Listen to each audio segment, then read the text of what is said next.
Bismillahirrahmanirrahim. Qala al-muallifu rahimahullahu ta'ala wa nafa'ana bihi wa bi ulumihi fi daraini amin. Ila an qala faslun. Kita sudah sampai sini ya.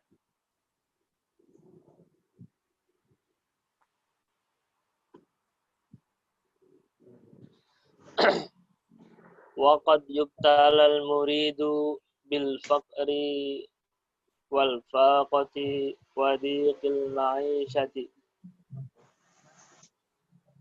Kadangkala seorang murid, seorang salik, Allah mengujinya dengan kefakiran, dengan kemelaratan, dengan kesempitan hidup. Bagi seorang salik, ini bukan suatu problematika, bukan suatu masalah yang perlu dibesar-besarkan. Karena toh sejatinya kedekatan salik pada Allah itu dapat menghapus segala macam kesedihan, segala macam kemurungan.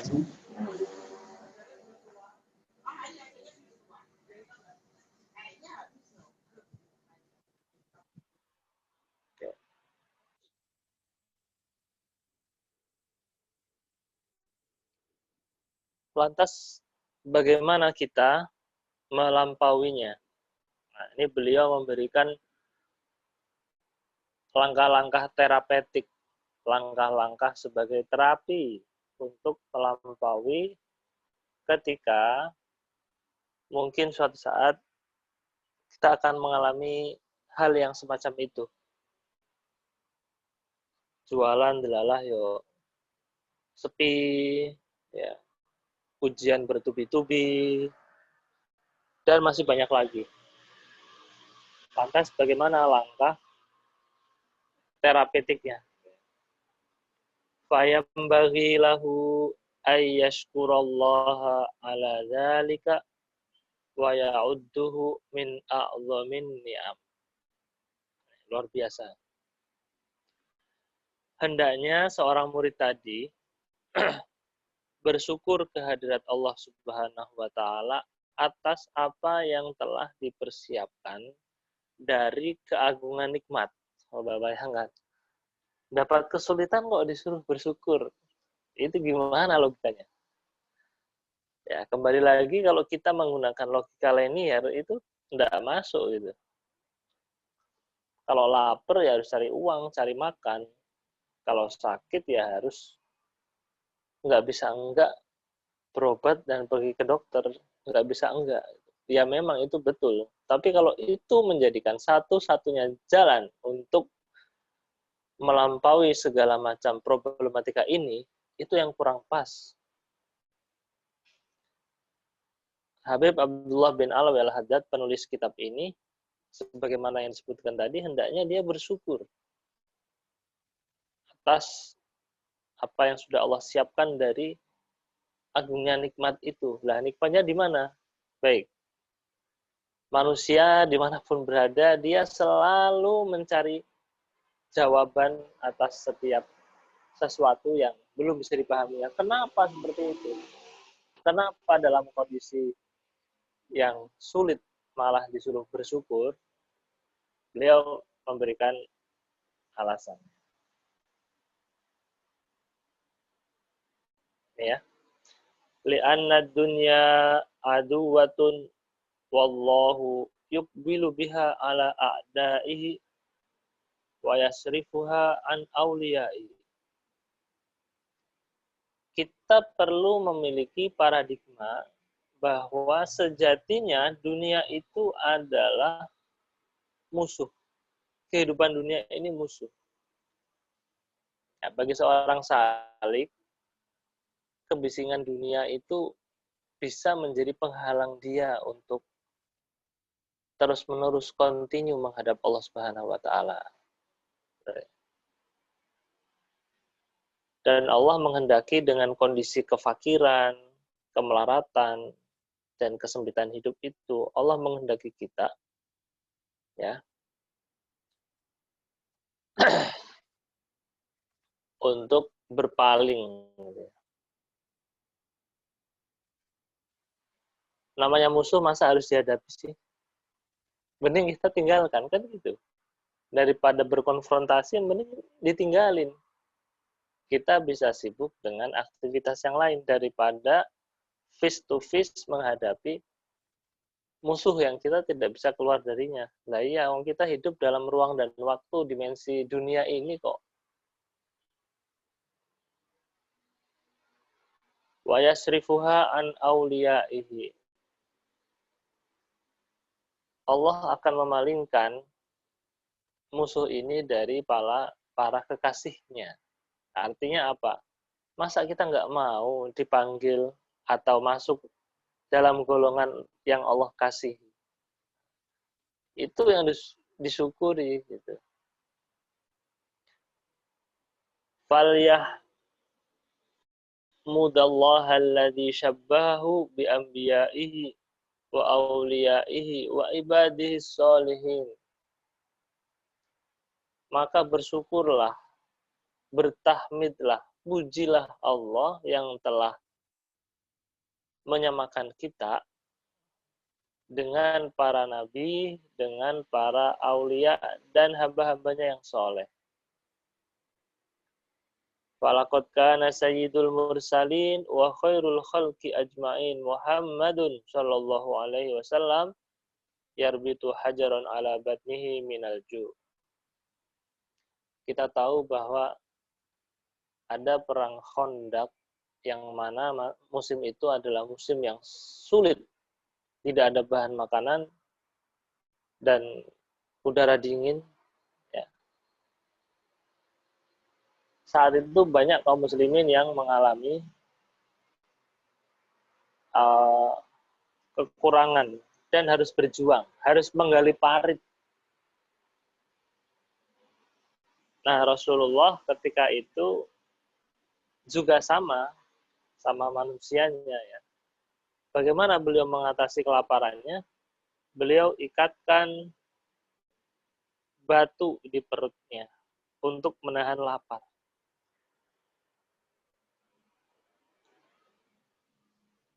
Atau contoh lain, waqad yamurru syahrani aw aktsaru ma tuqadu fi baitihi narun li ta'amin wala ghairihi. Innama yakunu 'ala tamri wal ma'. Bayangkan Rasulullah, ini juga beliau alami, 2 bulan bahkan lebih, beliau tidak masak. Tidak menyalakan api untuk masak. Masak makanan ya tentunya. Lah terus makanya gimana? Ya cukup dengan tamar dan air. Cukup dengan kurma dan air minum. Wa nazala bihi dhaifun fa arsala ila abyatihi tisa falam yujad fiha ma yut'imuhu dhaif. Pernah juga mengalami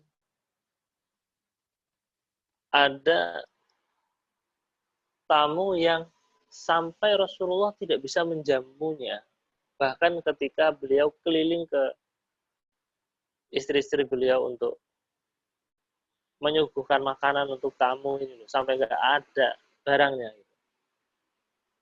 Dan kita tahu bahwa bagaimana Rasulullah sangat menghormati tamu. Terus sampai nggak ada bahan yang dikasihkan, saking nggak punyanya. Wa mata yauma mata wa dir'uhu marhunatun. Saat beliau wafat,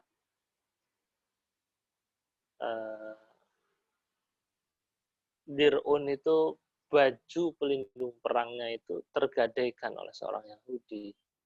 Kenapa harus sampai menggadaikan? Ya memang nggak punya duit, harus gadaikan lah. Hidup ini harus terus hidup gitu loh. Makanya tetap makan. Tapi kalau toh nggak bisa makan, ya nggak usah lebay. Ya, kita ini kan para pejuang kan. Pesan yang disampaikan beliau. Oke, kita lanjutkan ke slide berikutnya.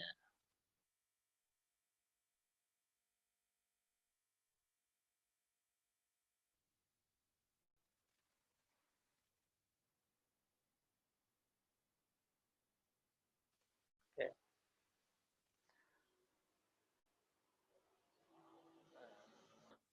Sama siapa sih menggadaikannya? Sama seorang Yahudi. Fi aswa'in min sya'irin walaysa fi baitihi ma ya'kuluhu dzu kabidin kafun min sya'ir.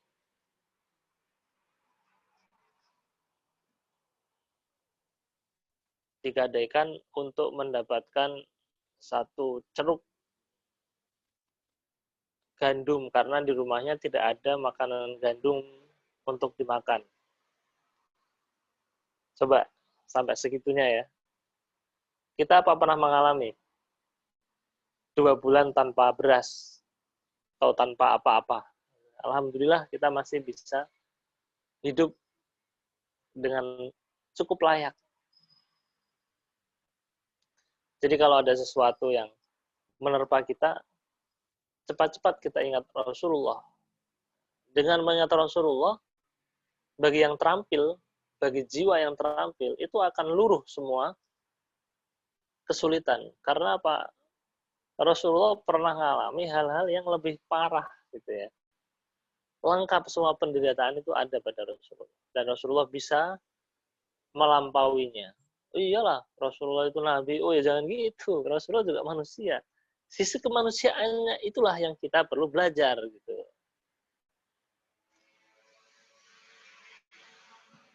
Falyakun qasduka ayyuhal murid wa himmatuka minad dunya khirqatan tasturu biha auratak wa luqmatun tasuddu biha jaw'atak minal halali faqat. Dalam kehidupan dunia ini, wahai para salik, wahai para murid, nggak usah muluk-muluk, nggak usah kemaruk. Nafsumu untuk mencari dunia ini cukuplah hanya untuk sebatas kain kafan yang akan menyelimuti nanti ketika mati. Menyelimuti aurat. Ya. Kalau baju ya yang penting bisa menutup aurat lah. Ini kan fungsinya gitu kan baju itu. Nggak lebih. Atau sesuap makanan untuk menghilangkan rasa lapar. Dan itu pun harus dari makanan yang halal saja. Wa iyyaka wasummal qatila. Hati-hati, waspadalah pada sum itu racun yang mematikan. Apa ini racunnya ya? Wa huwa antashtaqa ila tana'umi bidunya wa targhaba fit tamattu bisyahawatiha. Racun itu bentuknya adalah keinginan, craving, desire, keinginan yang kuat untuk bersenang-senang, menikmati dunia. Kalau anak itu bisa dilihat bagaimana ketika dia ngegame. Kalau sudah ngegame, lupa semuanya. Nah, itu ya. Itu yang beliau maksud itu ya. Ya, kalau kita sebagai orang dewasa ya tinggal dicarikan padanannya itu. Yang menjadikan dunia itu segalanya. Nah, itu hati-hati. Wa taghbital mutana'imina biha minad dunya. Kalau kita kebetulan kok diberikan kelimpahan rezeki, maka racun itu ada pada keinginan kita untuk menikmatinya dengan apa ya istilahnya itu dengan membabi buta gitu loh. Pokoknya sangat-sangat memegang erat apa yang dia dapatkan. Sampai-sampai nggak boleh itu terlewatkan lah gitu ya. Atau kalau kita nggak punya apa-apa, racun itu ada pada keinginan kita iri sama orang yang diberikan kelimpahan rezeki untuk dinikmati, bukan untuk dicontoh hal-hal baiknya. Fasaufa yus'aluna an na'imiha wa yuhasabuna ala ma asabahu wa tamatta'u bihi min syahwatiha. Hati-hati, karena itu semua akan dipertanggungjawabkan atas kenikmatan, akan dihitung atas apa yang dia dapatkan dari kenikmatan dunia itu. Namun bukan berarti juga kita malas-malasan untuk tidak melakukan sesuatu gitu ya. Tetap harus. Kita mencapai sesuatu itu untuk dikelola sebagai khalifatullah fil ardi agar tidak ada lagi makhluk di dunia ini yang kesulitan. Agar tidak ada lagi makhluk dunia ini yang meronta. Maka kita hadir untuk mewakili Tuhan. Sebagai apa? Ya memberikan nasihat itu yang paling ringan lah. Atau kehadiran kita itu ya dinantikan, tidak bikin orang resah minimal. Walau annaka araftal masyaq allati yuqasunaha wal ghusas allati yatajarraunaha.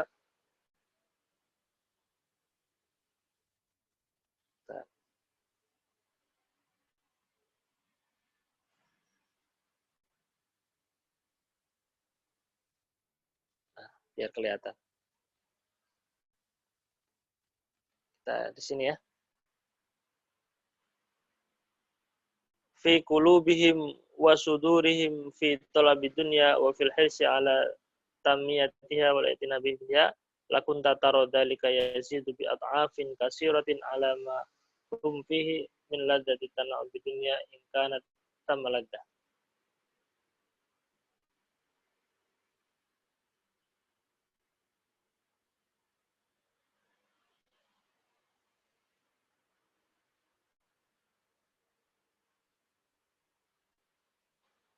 Kalau kita perhatikan bagaimana gelisahnya atau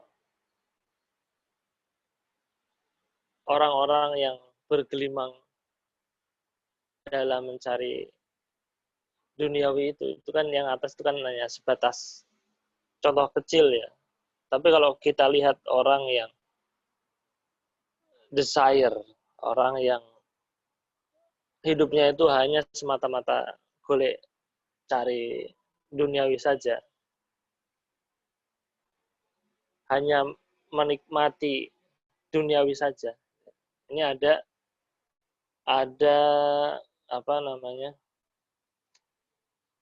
semacam peringatan gitu ya bagi orang yang sangat tergantung melekat pada kehidupan dunia. Walaula a'udzubillahi minasyaitonirrajim walaula ay yakuna an-nasu ummatan wahidah laja'alna liman yakfuru birrahmani libuyutihim suqufan min fiddatin wa ma'arija 'alaiha yadharuna wa libuyutihim abwaban wa sururan 'alaiha yattaqiuna wa zukhrufan wa in kullu dzalika lamma mata'ud hayatid dunya wal akhiratu 'inda rabbika lil muttaqin.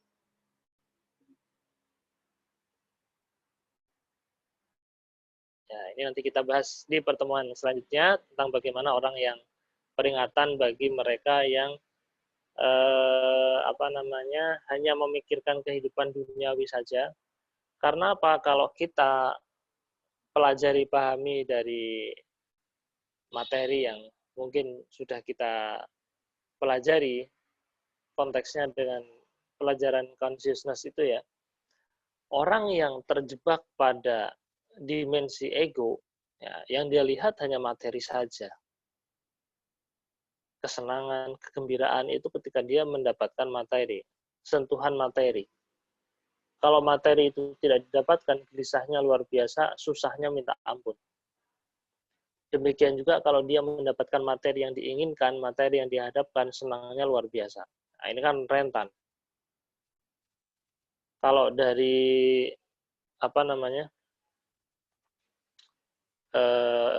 ininya falsafahnya itu ada, maka ini fase eksistensinya ya, maka saya ada.